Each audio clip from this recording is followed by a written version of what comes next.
Imagínate estar atrapado durante meses en pleno océano Antártico, con temperaturas de hasta 40 grados bajo cero, sabiendo que tu barco probablemente va a hundirse y tienes que improvisar para salvar tu vida y la de tus compañeros. Pues eso fue exactamente lo que vivió Ernst Shackleton y su tripulación a bordo del Endurance durante la expedición imperial transantártica de 1914. Así es, Fede, la famosa expedición de Shackleton a la Antártida pudo haber sido uno de los desastres más graves de la exploración de la Tierra en el siglo XX y, sin embargo, se convirtió en una de las grandes historias de supervivencia humana jamás contadas.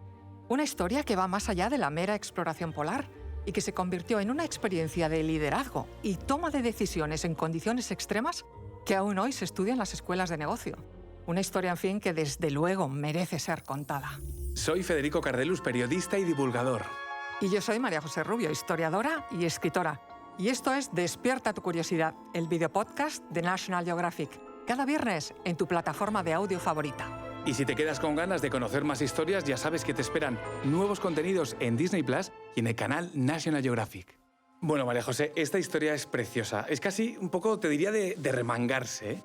Porque entre los años 1897 y 1922, el mundo fue testigo de una época que ha pasado a conocerse como la Edad Heroica de la Exploración Antártica. Y claro, como su nombre indica, consistió en descubrir esos misterios geográficos del Ártico y de la Antártida, o, lo que es lo mismo, esas últimas páginas en blanco que aún quedaban de los mapas de la época. Así es, esta historia épica de la exploración estuvo además repleta de grandes personajes. Hablamos, por ejemplo, de Fridtjof Nansen, el primero en cruzar Groenlandia a esquí en 1888 y un pionero en técnicas de supervivencia en el hielo. O del noruego Amundsen, el primero en llegar al Polo Sur en 1911. O de Robert Falcon Scott, que también alcanzó el Polo Sur en 1912, pero este murió en el regreso. Qué pena si tuviéramos aquí un botón o una máquina del tiempo, María José, para vivir en directo una época que debían ser expediciones seguidas a nivel mundial. Y por cierto, has nombrado a Amundsen, que creo que tiene bastante que ver con nuestro personaje principal, ¿no? Sí, tiene mucho que ver, porque fue precisamente Shackleton, un anglo-irlandés nacido en 1874, quien lideró la llamada Expedición Nimrod, que logró en 1909 acercarse como nadie antes al Polo Sur. Shackleton se quedó entonces a solo 180 kilómetros de la meta, ¿te imaginas? Y como no llegó a alcanzar el Polo Sur, fue Amundsen quien solo 2 años después, en 1911, logró plantar allí su bandera. Claro, por eso cuando Shackleton vio que ese desafío ya se había conseguido, pues dijo, voy a buscar algo más ambicioso. Y qué mejor que cruzar la Antártida entera. Ojo, porque hablamos de 3.000 kilómetros de hielo, viento, frío y todo en su nivel más extremo. Es decir, un objetivo casi imposible, pero que de conseguirlo la fama era eterna.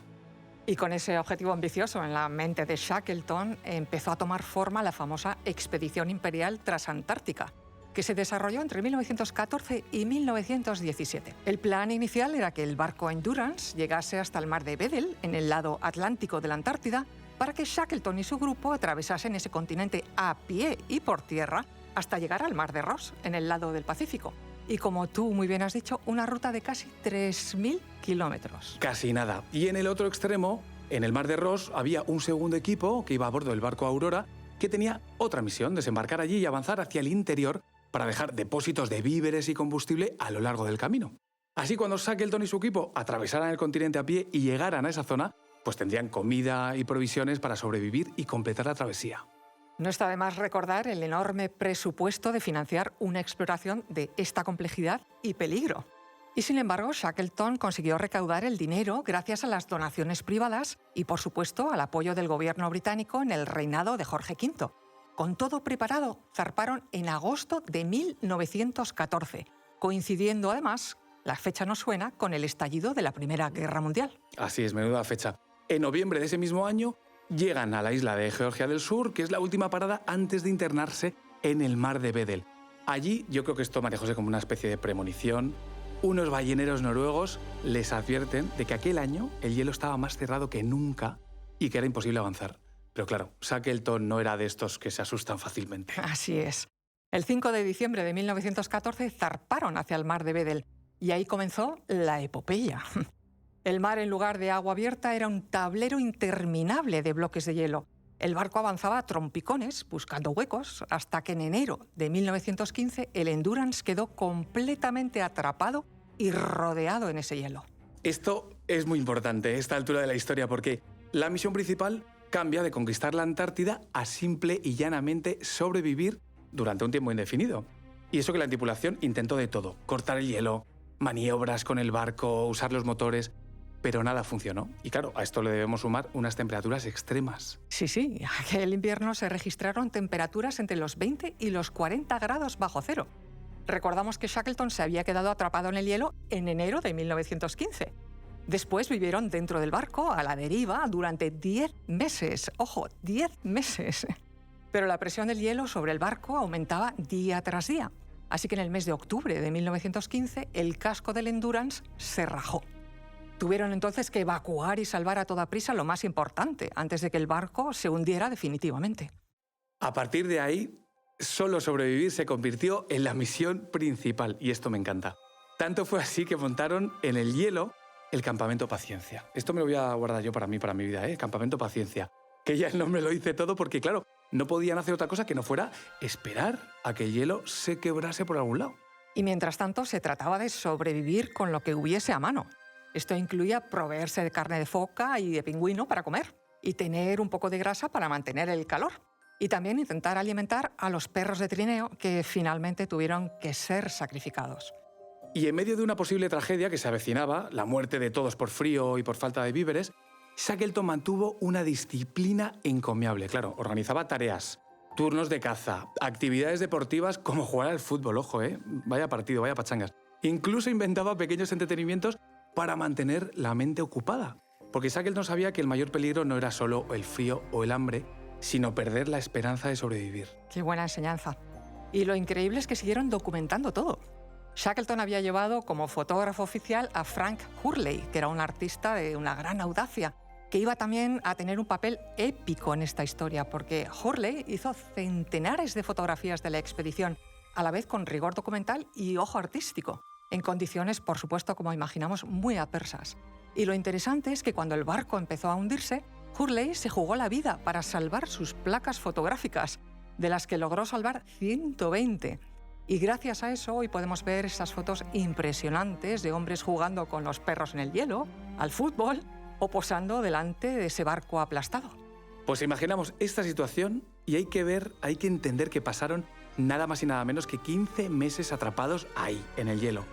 Y con esa paciencia, con un poquito de suerte, la banquisa de hielo comenzó a fracturarse y Shackleton decidió salir de allí para buscar ayuda.